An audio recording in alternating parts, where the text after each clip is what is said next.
Tahimik, wala po bang mahihiyawan dyan?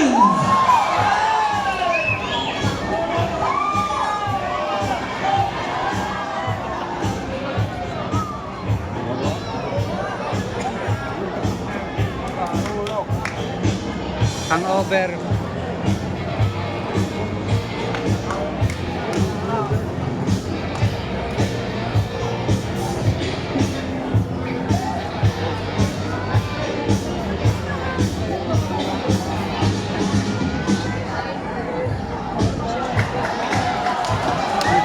Okay, we have now an automatic winner for this bout number 10. No other than Mr. Saywin Ansibe from Barangay Titipio, Kasibu, under Smile Kasibu Fighters, and sa school na nanggaling at nag-aaral from Eastern Nueva Vizcaya National High School.